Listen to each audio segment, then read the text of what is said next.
Hi guys. Good evening from here. Good morning from wherever you're watching from. Good afternoon from wherever you are. It's our weekly series of a new week and a new you. And today we'll be going to excuses. And today, I kind of had inspiration from the Word of God to share, and from there we digress, right? So we're gonna go from uh Exodus 3:14 to 17 about Moses. Remember the story of Moses when he was at the burning bush.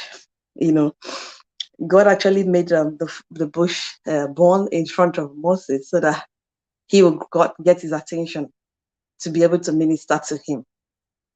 But even when the bush burning, you know, and Moses being there and seeing the bush burn, he wasn't even convinced. I'm gonna read from Exodus 3. Moses said, like, what's going on here? I can't believe it. It's amazing. Yes, it's amazing. But why doesn't the bush burn? He was still asking God question. Even as God made the bush burn in front of him, he had to hide his face from that. Now God used that burning bush to get Moses' attention.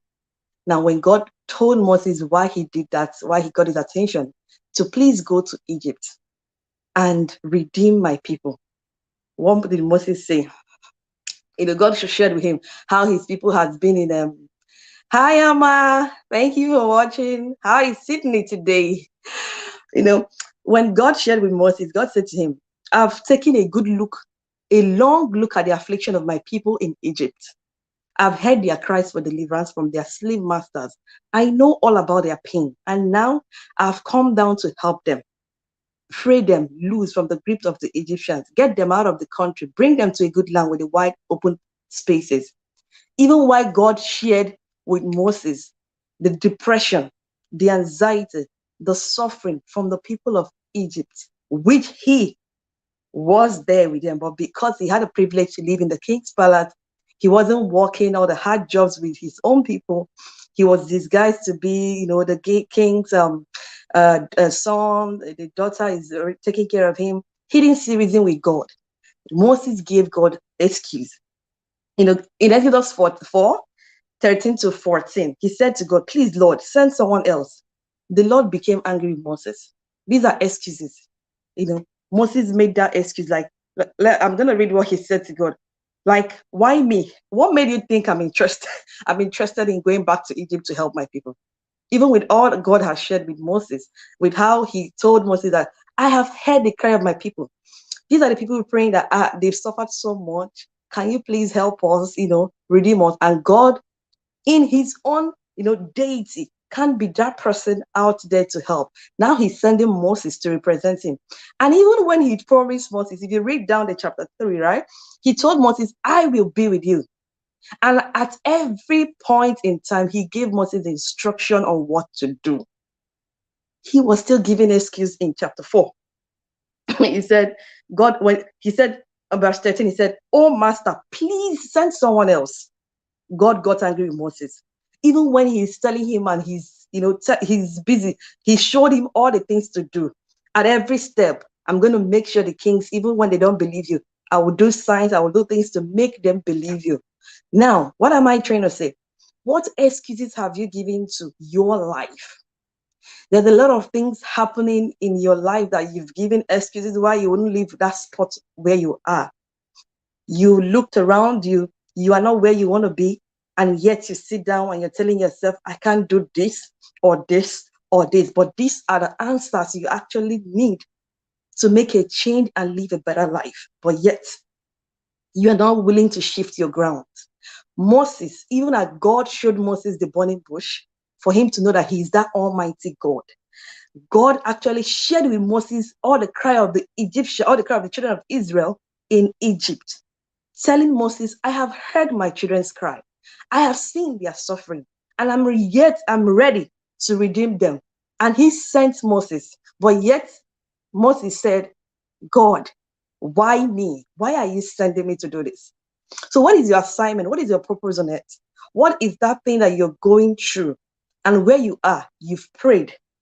yet you're not willing to take action from that spot on where you are to actually make that change in your life. That's exactly what Moses was going through. Because he had the privilege to live in the king's palace, he wasn't willing to shift his ground to help other people, which are his people, the Israelites. They were the people being enslaved by the Egyptians back there in our Bible days. But Moses wasn't ready to move his ground. So guys, this week we're just talking about excuses, okay? So do you ever make excuses for being brave, or for you to come up and be brave and leave your comfort zone? Moses sure did all the excuses. God was still explaining why I needed to do this. I have heard the cry of my people. I need to liberate them. Now, what is that thing that is going on in your life that you are fed up about? You need to take a bold step. Opportunities come to you, but you are still praying. Faith without work is dead. Faith without work is dead. Now, how many reasons did Moses have? The same reason you have, he has it. He had all the reasons not to rescue the Israelites from the Egyptians in the Bible days.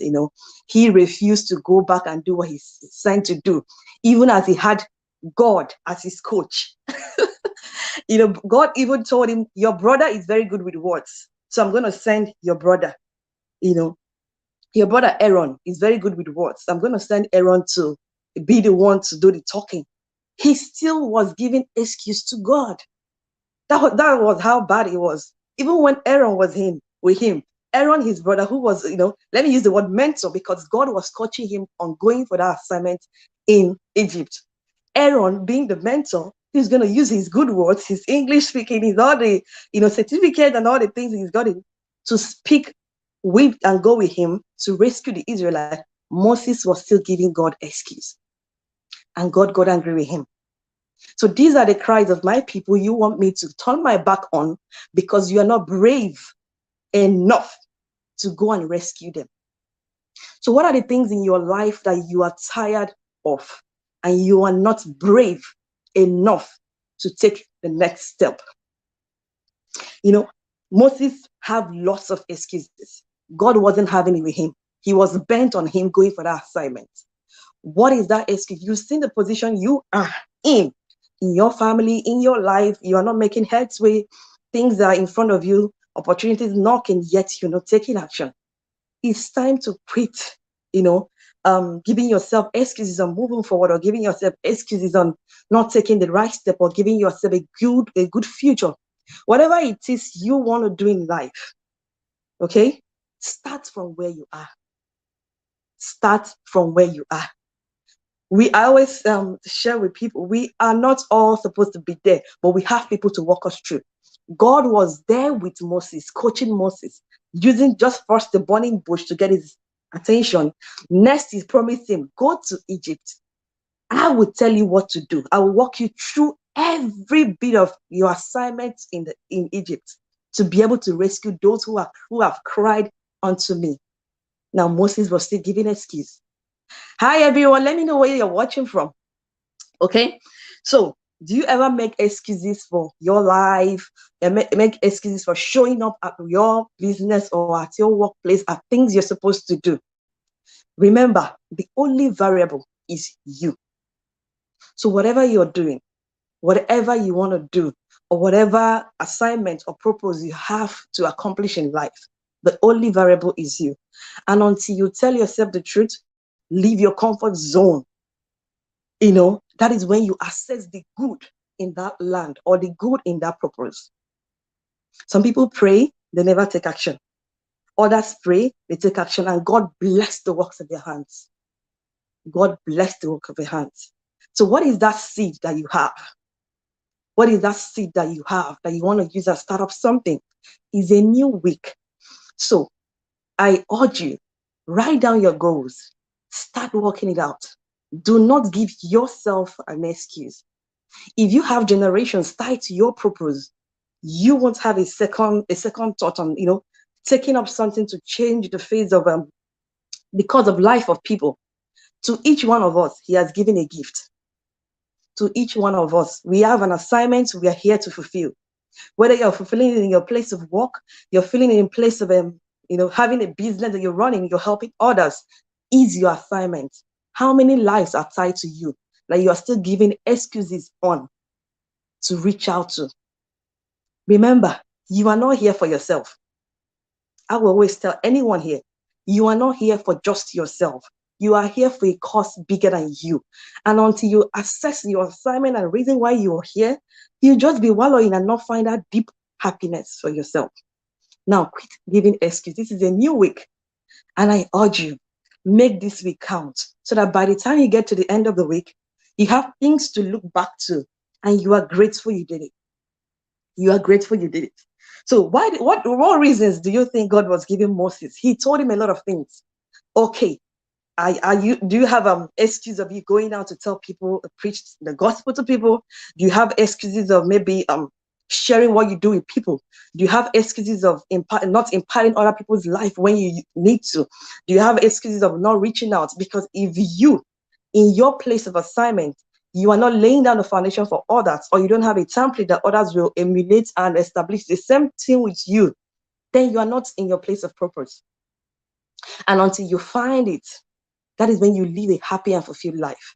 You are capable of living that life you desire and you have been dreaming about. Is your time and is your turn to live that life. So quit giving excuses. Yeah, quit giving excuses.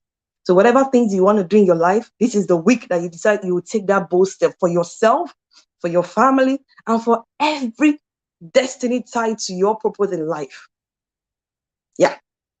So thank you everyone that joined us tonight, and those that are going to watch a replay. Think about it. Ask yourself, why am I here? What are my reasons? Where are the destinies tied to me? Where do I need to place myself to assess people that are tied to me? Remember, Moses had excuses, but his destiny, he was destined to redeem and liberate the children of Israel from Egyptians, which God was coaching him at every time, at every point in time for him to succeed. Moses could not do it alone. Because if it was left for him, the children of Israel is going to wallow in there, and he would think it's just by his muscle. Because remember, when you read down chapter 4, verse 5, chapter 1 and 2, when he fought the Egyptian and killed the Egyptian, buried the Egyptian, in anger, blah, blah, blah. Why do you have to talk about my people and all that? Those are the cry God heard. And God now saw that you are brave enough to to fight and kill this person. So you'll be brave enough to save the rest of them. But even at that, he doesn't have confidence. He didn't have confidence in his abilities. It took God to coach him, to guide him through it all. So whatever you do this week, your paths are already ordered by God. It's just for you to take up and be brave. Do not give excuses. This is that week I wanted to come back with testimonies at the end of this week. Move. Do that thing you've not done before in your business. Show up. Show up. Destiny's ties to you are waiting for you. Have an amazing week. I wish you guys all the blessings of God will, surpass and exceed your expectations this week as you take up that brave thing that you always propose to do in your life, in the life of your family, in your business life, in your work life. Go out there and shine and make sure you do that thing which only you know is holding you back from succeeding. Have an amazing week. God bless you guys. Have a good night.